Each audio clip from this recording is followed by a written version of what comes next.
Welcome back to another special, extra special edition of the Musketeer Madness podcast brought to you by the Field of 68 Podcast Network. As always, I'm your host, Ben Haller. No John Baldridge today, but we do have a special guest, Keegan Nickoson, the writer for Bearcat Journal, a University of Cincinnati beat reporter. Background between us, I went to school with Keegan for a year at Indiana University, both in the products of the Indiana Media School, and both now covering two different sides of the Crosstown Shootout. I know both of us will be at the game tomorrow, and a Crosstown Shootout that I think Keegan, before we get to anything on the court, there's a lot of hype around it. And you look at the last 6 years, maybe the game lost a little bit of its steam in terms of just like the hype around it because of how well Cincinnati was doing in football. The basketball Yeah. program was obviously lacking behind the football program, and then Xavier, obviously, outside of the 1 year, was basketball program wasn't at its standards either. But I think this year, hmm Cincinnati being a top 25 team, Xavier obviously slow start, but had the hype around him coming into the year and has a good amount of talent. I don't know, is that the kind of buzz that you feel around the University of Cincinnati right now? Yeah, I think each year Wes has been at the helm, the team has gotten noticeably better. I think Mhm. last year, kind of looking at, Xavier loses to Delaware. I think it was Bryant, and you're looking at a 4-4 Xavier team and thinking this UC team, I think they were undefeated at that time. They should be able to beat this team. Mhm. And then, the obvious crazy thing happens. Quincy Olivari scores like Yeah. 38 points, goes like 8 for 11 from three or something like that.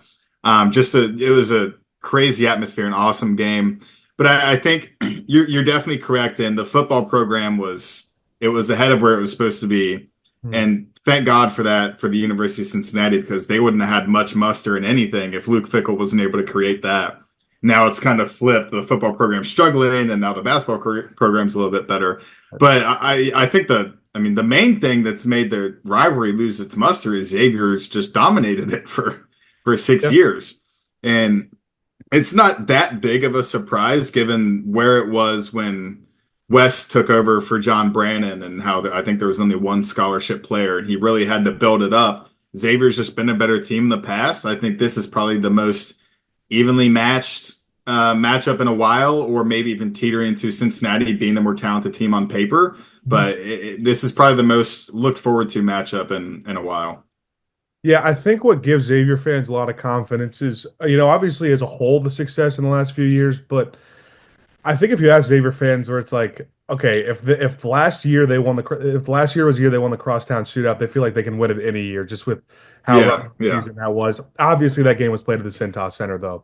It just has felt like, whoever has been the coach for Xavier, whether it's Chris Mack, even the Travis Steele years, obviously didn't end well with Xavier, Sean Miller.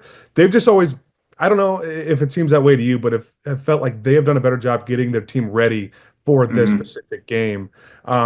But this year, the way Wes Miller's talked about it and the way Cincinnati fans have talked about it, it really seems like that, at least, getting the team ready for that particular game has turned the page a little bit.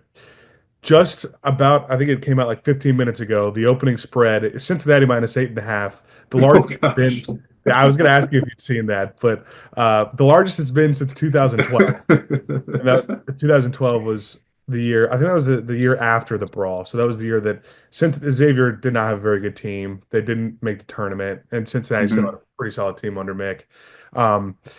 That spread's first reaction, that spread surprise you? I thought it'd be more around 3.5 to 4. Yeah. Um, I guess they're giving a lot of credit to Fifth Third Arena, which I think Fifth Third Arena is a great atmosphere. It's tough to play, and I think there were some Big 12 teams last year that learned that. And even Dylan Mitchell, when we talked to him on, I think it was Tuesday, he kind of said, "Look, when we came in for the Texas game last year, we weren't expecting anything. No one knew. No, Cincinnati was new to the conference, just kind of a smaller school, and then the crowd, 13,000 strong, really really loud. Um, but 8.5 is definitely surprising. Not only, I mean, it's a rivalry game. It's completely unpredictable what's going to happen. Right. I mean, that's been proven in this matchup. Two, Cincinnati laid an egg in their first really challenge against Villanova at Villanova. Like, you play Eric Dixon, I think he scores 31 points. Brickus, or I think it was Brickus, scored like 11 or 12, and Wooga Poplar had, I think, 10. So Cincinnati has yet to prove that they're kind of that upper echelon team, the team that's supposed to make it to the second weekend of the tournament, and that a lot of people can have confidence in. 8.5 is surprising. I would probably take Xavier if I was purely betting on it, just the spread, just because of how close it's probably going to be. But yeah, that's pretty shocking. Well, a lot of times with those shocking spreads, it's like, what does Vegas know that we don't? Yeah. I don't know if there's any injuries or anything like that. You mentioned in some of Cincinnati's bigger tests this year, obviously the Villanova loss hurt, but I just had them on me, not anymore. But the metrics do like Cincinnati a lot. I think a lot of Mhm. it is the margin of victory over some of the mid-major teams and just Yeah. the efficiency on both sides, really. Is there a number one reason in your eyes why the metrics do love Cincinnati a lot? I think it's their consistency on defense and especially on the boards. I don't think UC has that top 100 player that can just go out and get you 20 every night. Simas Lukosius is probably the closest to that, but that's helped by, I think he started the first 4 or 5 games of the season. He was shooting 70% from three, which is insane. Um, I think UC prides itself defensively and in rebounding. Wes has kind of taken a similar approach to Mick Cronin. Not exactly Mick Cronin, to where you completely disregard offense. You score whatever you score, but if you give up more than 50 points, that's a failure. Yeah. That kind of thing. But I think that's something that's pretty easy to control. And while they value that, they also have a lot of guys that are really, really good at doing it. Dan Scalings, you get back, who is one of the best rebounders in the country. Dylan Mitchell, another one of the better guys in the country. Aziz Bandago is starting to get more and more comfortable, more and more coordinated, because I think he's only played basketball for some 5, 6 years, maybe.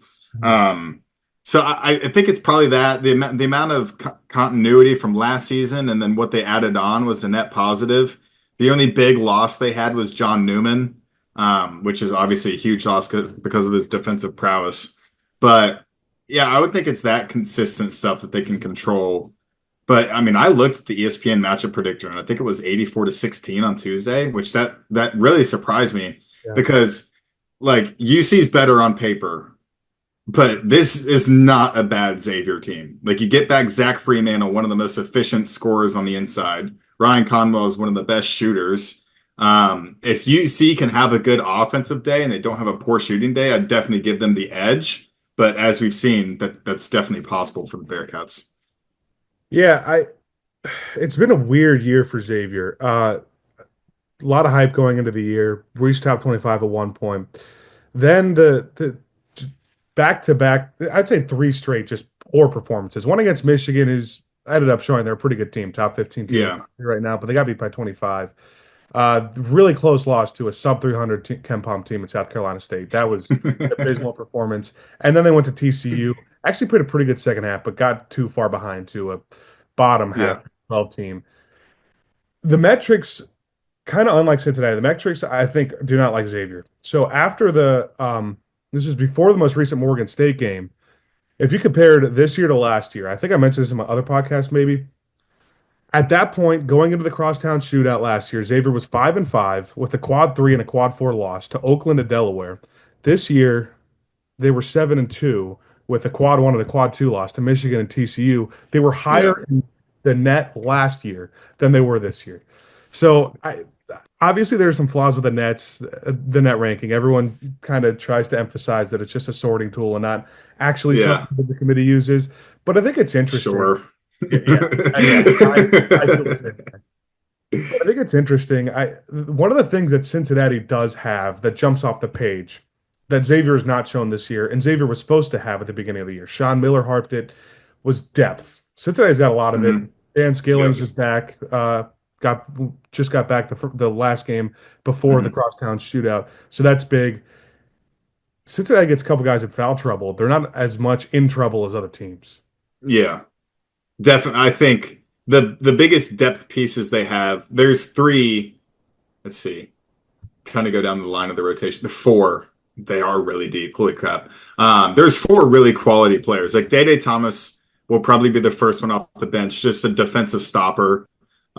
He was a starting point guard last year, had some struggles offensively. Basically, everyone wanted to like send him out of the entire program. They just want to see Jizzle, even though Jizzle he was bad defensively. And that's what Wes said. He's like, I can't play a point guard that I don't trust defensively over a point guard that I do trust defensively.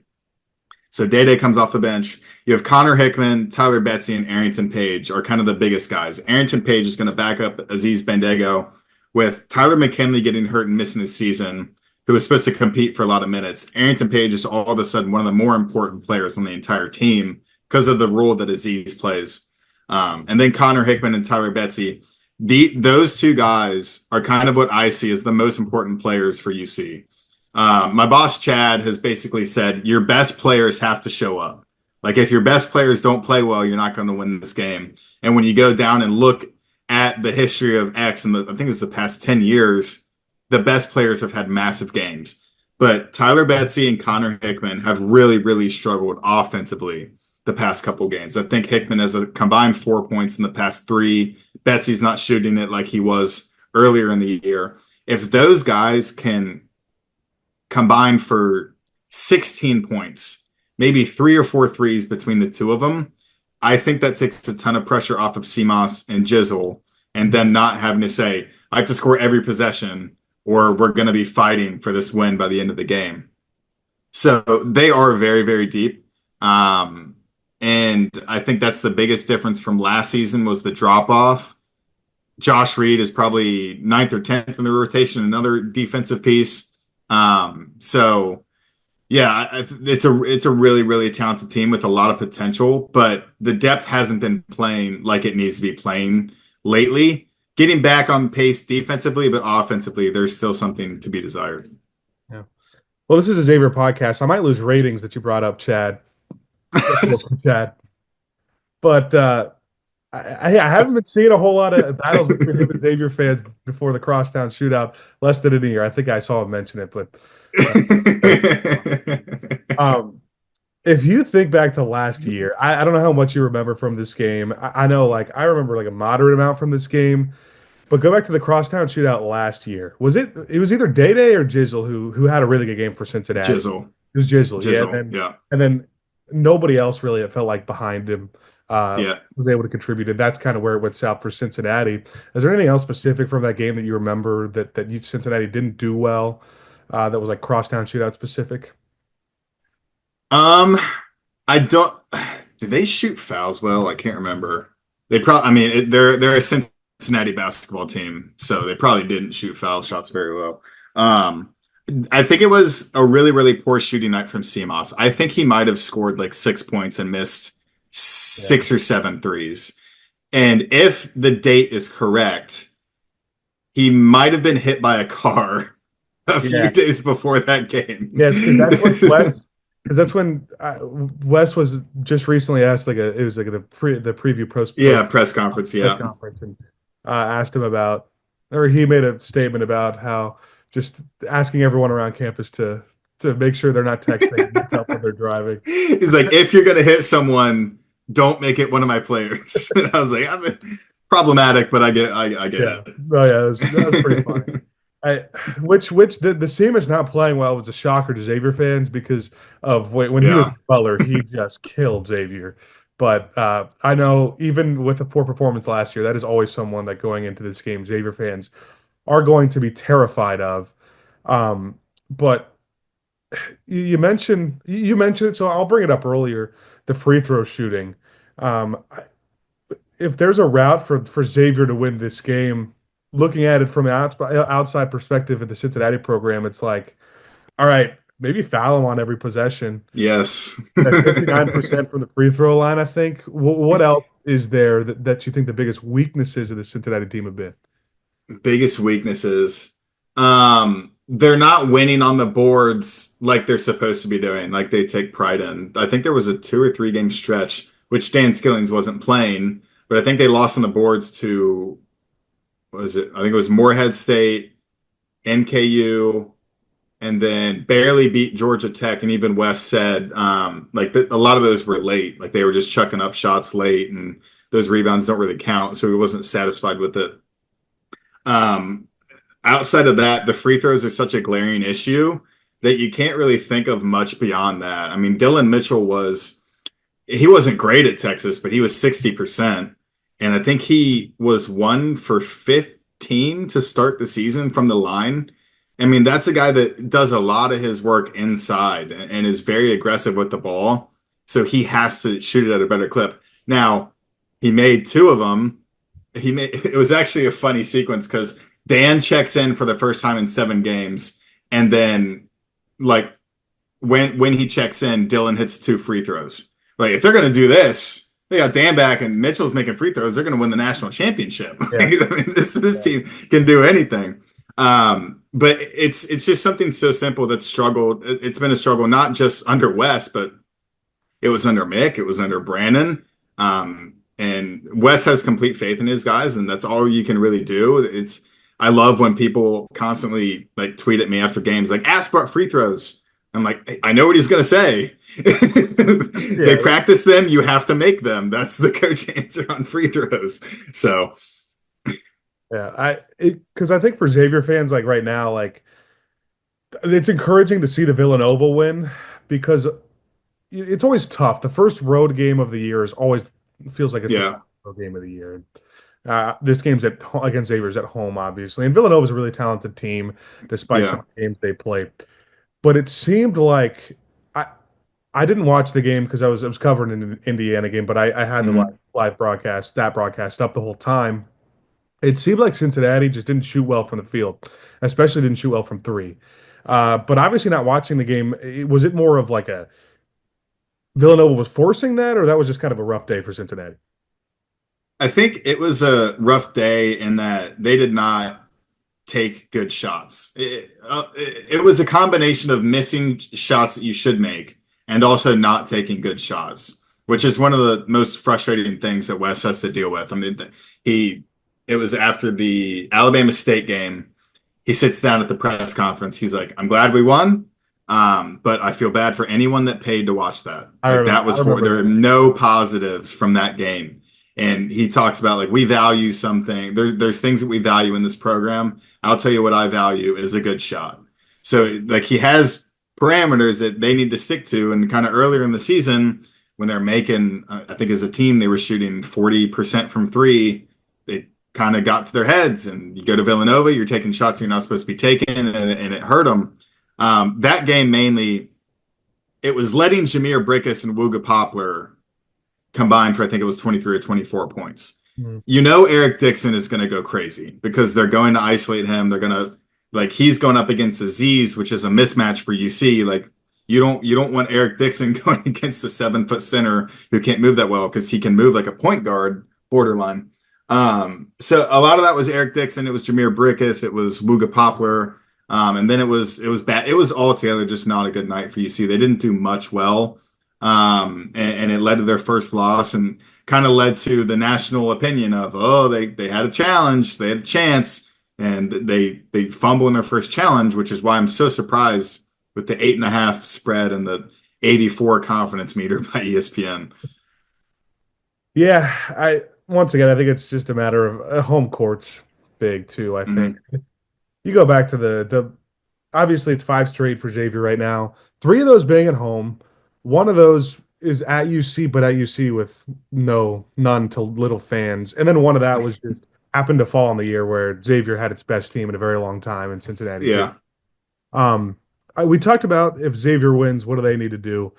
Let's go to Cincinnati now. I mean, Xavier struggled in areas that's the weirdest thing about this Xavier season is they've struggled in areas that were supposed to be some of their brighter spots. Depth was obviously Mhm. one of the biggest things. The offense has looked really stagnant at times, especially in that 3 game span. They only scored 50 some points against Michigan, which in a Sean Miller offense, a team that just doesn't play defense very well. I mean, it's kind Yeah, of in Cincinnati. You were mentioning like the teams are kind of like if you score, you score, but if you give up 50 points, it's a failure. It feels like the Xavier teams have been, if you get a stop, you get a stop, but if you score under 85 points, it's a failure. it's the opposite. That's another thing that makes this rivalry so great. Where the offenses look stagnant at points. A lot of turnovers in that 3 game span as well. But the biggest thing is front court. There's a couple different things go with it. The front court depth is really poor, and goes hand in hand with the fact that the front court defense is really poor. Hmm.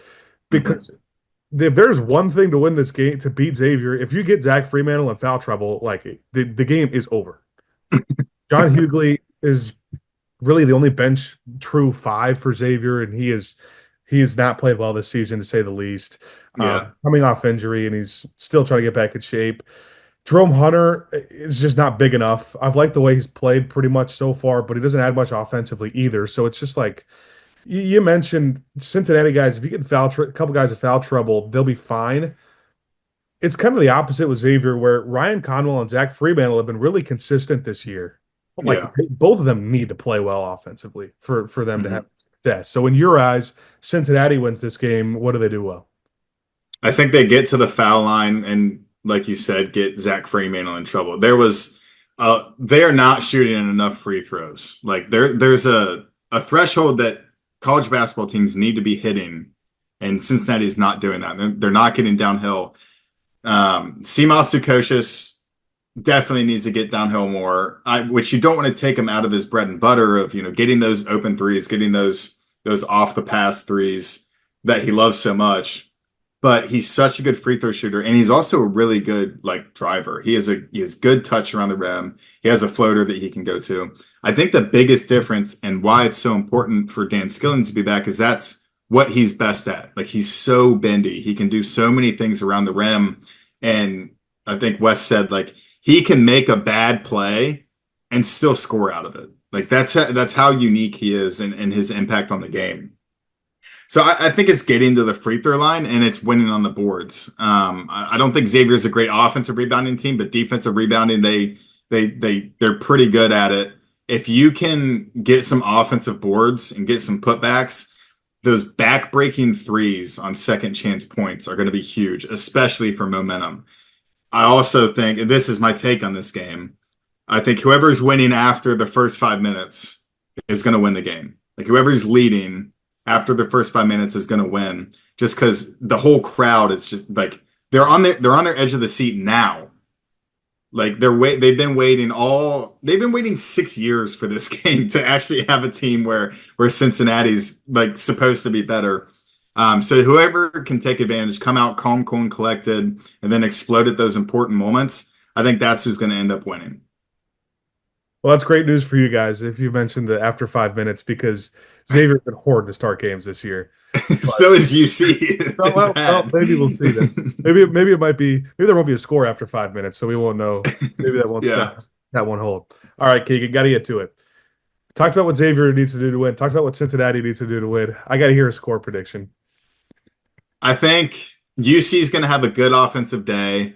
I'm going to go, let's say 72 to 60, 72 to 68. I think the 8.5 is way too big. I think it's a 72 to 68 UC win. And it's going to be the best Wes Miller press conference since he's been head coach. Because if I have to go to what is this? The fourth? Yeah, it would be the fourth straight loss under Wes Miller. If I have to go to that press conference, I'm going to be sad. So, I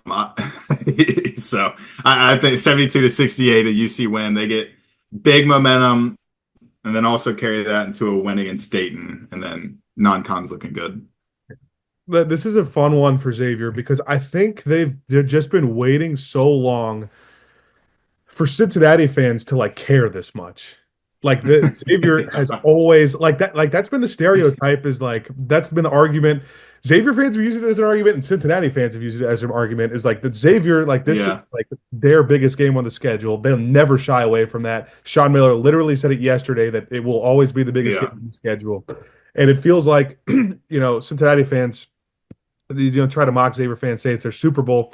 And I think they've just been waiting for Cincinnati fans to care this much, and it makes the rivalry better. Yeah. I said at the beginning of the year, I think it's great.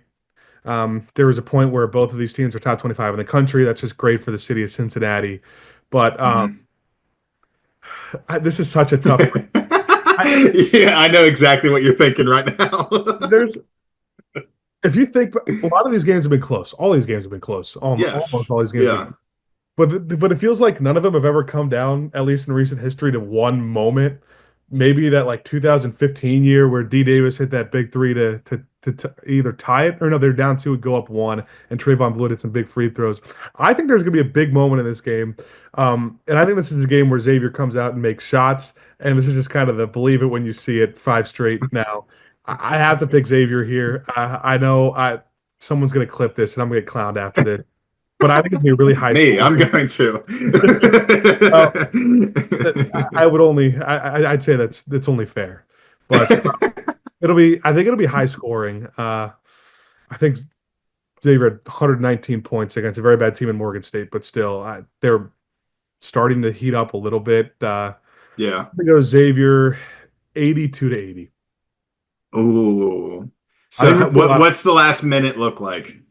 the last minute looks like it'll look something like well, okay, well I say this, I guess I forgot that the if you go back to the 2020 three season, so the 2022 Crosstown Shootout, I don't know how I totally forgot about this game. That was the last time I was at Fifth It Third. was No, the Julius hitting the 4-point play. technical, extra timeout, technical, the foul on the 3-point attempt. So I guess there have been some weird things that happen. Maybe something like that happened again. There might be a foul on a 3-pointer, but I think I'll say I think Ryan Conwell hits a big shot to win. That'll be my prediction. Yeah.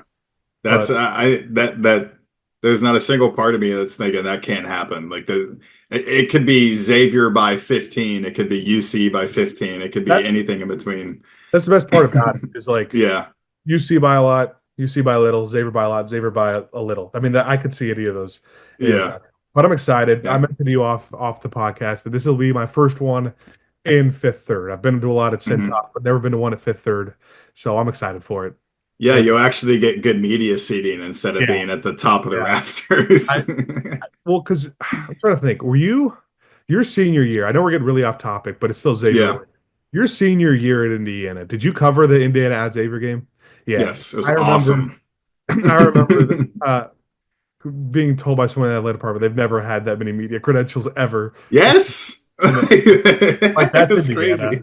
We have Yeah. 55 media personnel for a mid-major basketball game, but Yeah. I'm excited. I've been to Fifth Third after renovations a couple times, and it's really nice, and I'm pumped for Yeah, it. it's awesome. Appreciate you for Yeah. coming on. Thanks for taking the time, and I think everyone's really excited for this game on both sides. Yeah, it's going to be great. I think it's two teams that should make the tournament, and it hasn't been like that in a little bit. Where you're going into this game with two teams that are as talented and as proven, with coaches that have been there for a while. So I'm really looking forward to it. It's going to be fun. There's a lot of talent on the floor, and it's going to be. I've said this. It's going to be the biggest game of the season, biggest home game of the season for UC, and they're hosting Kansas and Arizona. And I'm very confidently sticking with that. So It'll be 2 o'clock on ESPN Plus, which we didn't get to at all, but it's worth it. Get your yeah, month, get your free month subscription for ESPN Plus. But Keegan, it was fun. All the listeners excited for this one. 2 o'clock at University of Cincinnati. Thanks everyone for tuning in to another special edition.